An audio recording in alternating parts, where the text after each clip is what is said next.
दोस्तों, खुशी और विवेक चौधरी के कंट्रोवर्सी तो रुकने का नाम ही नहीं ले रहे। दिन ब दिन एक और एक नए खुलासे हो रहे हैं। ऐसे में इन दोनों का सेपरेट होना तय है। पहले तो खुशी से उसका बच्चा छीन लिया गया, उसे मिलने तक नहीं दिया गया, और जब उसने फोन किया तो उसके ससुर जी, उसके पति ने भी बहुत एब्यूसिव गाली दिए। बैकग्राउंड से जो कॉल रिकॉर्डिंग लीक हुई थी उस पर विवेक के गाली गलौज की आवाज भी सुनाई दे रही थी, जहां खुशी बोल रही थी गाली मत दो, गाली मत दो, और बच्चा चाहिए तो जा कोर्ट से ले ले, ये कहना था उनके ससुर। पिता समान ससुर का तो उन्हें शोभा नहीं देता। उसके बाद खुशी मजबूर हो गई दहेज और डोमेस्टिक वायलेंस का केस करते हुए अपने पूरे फैमिली और विवेक के अपने पति के ऊपर, क्योंकि अगर बच्चा छीन लिया जाए तो कोई माँ क्या ही कर सकती है। अच्छा, अगर खुशी काम करने के लिए बाहर जाती थी, एल्बम शूटिंग के लिए या किसी ब्लॉग के लिए मुंबई जाती थी, दोनों अपने करियर देख रहे थे, तो 1 महीने के लिए अगर जाती थी तो उसके विवेक के मम्मी पापा के पास अपने बच्चे को छोड़ के जाती थी, तो वो देखते थे, तो उसको एक राहत भी थी कि मम्मी पापा के पास मेरा बच्चा है। तो तीसरे महीने दूसरे महीने वो अपने बच्चे से मिल ही लेती है। अगर पूरी जिंदगी भर के लिए अगर वही दादा दादी, अगर वही पति उसके बच्चा छीन लेंगे तो एक माँ कैसे जिएगी।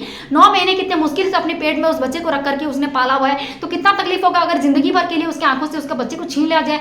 तो इसी वजह से मजबूरन उन्होंने पहले हाथ पैर मार करके बहुत कोशिश की कि प्लीज मेरा बच्चा मुझे दे दो, लेकिन नहीं देने पर 3 महीने तक रुकने के बाद, पेशेंस का बांध टूटने के बाद खुशी चौधरी ने अभी डोमेस्टिक वायलेंस का केस करा हुआ है अपने पूरे पति और अपने पूरे इन-लॉ सास ससुर के खिलाफ। जहाँ दोस्तों अभी डिवोर्स तक फाइल नहीं किया है। अभी हमारा लॉ जो है कानूनन बहुत ज्यादा सख्त हो गया है। पहले औरतों की सभी बातों पर भरोसा कर लिया जाता था, लेकिन अभी की कोई भी केस औरत की तरफ से, मर्द की तरफ से, औरत की बात भी सुनी जाती है और मर्द की तरफ बात भी सुनी जाती है। ऐसा नहीं कि हर औरत सही हो और हर मर्द गलत हो। इसी वजह से औरत ने जितने भी एलिगेशन मर्द के ऊपर लगाए उस पर छानबीन होती है, पूछताछ होती है, तभी उसके बाद यकीन किया जाता है। ऐसे नहीं कि मुंह उठाकर कोई भी किसी के ऊपर डोमेस्टिक वायलेंस दहेज का केस कर लिया। अच्छा, दहेज का केस था तो 2-3 साल में दहेज के केस जो होते हैं, जिनको दहेज चाहिए होते हैं, 2-3 साल में वो अपना मुंह खोल लेते हैं। तो उनका शादी के 6 साल हुआ है, 6 साल में ऐसा कभी नहीं, कैसे नहीं हुआ कि उन्होंने अपना मुंह खोला हो विवेक ने पैसे के लिए, पैसा चाहिए बोल करके। दोनों ब्लॉग में कितने प्यार से दोनों साथ में नजर आते थे, लेकिन उनका जो मुद्दा रहता था, जो ब्लॉग दोनों बनाते थे,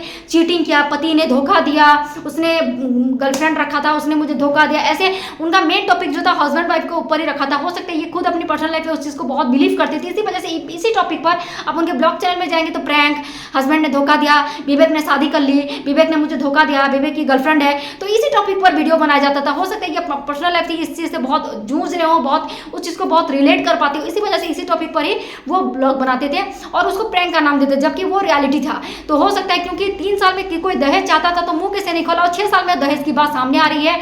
तो हो सकता है एक औरत बहुत सहती है लेकिन उसका सब्र का बांध जब टूट जाता है तभी वो अपना मुंह खोलती है। तो हो सकता है बच्चे के होने के बाद वो सब कुछ सहन कर रही थी, लेकिन सहन करते करते करते 5 साल 6 साल बाद वो समझ गई कि अब उससे ज़्यादा नहीं होगा। उसके बाद उसने डिवोर्स लेने का सोचा होगा, क्योंकि हमारे इंडिया में लड़कियां सबसे पहले इतना जल्दी नहीं सोचती डिवोर्स का, बहुत कुछ बीत जाता है तभी वो डिवोर्स का सोचती है। ऐसे नहीं कि 1 साल हो गया 2 साल होगा डिवोर्स के बारे में ले लिए, तो बहुत कुछ गुजर जाता है तभी एक औरत डिवोर्स के बारे में सोचती है। रही सही बात राजा की कस्टडी की, तो उसके बारे में फैसला किया जाएगा कि माँ के पास छोड़ा जाए कि पापा के पास राजा को रखा जाए। इसका मतलब ये नहीं विवेक ने अगर बच्चे को रखा हुआ है तो उसकी कस्टडी उन्हीं को ही मिलेगी।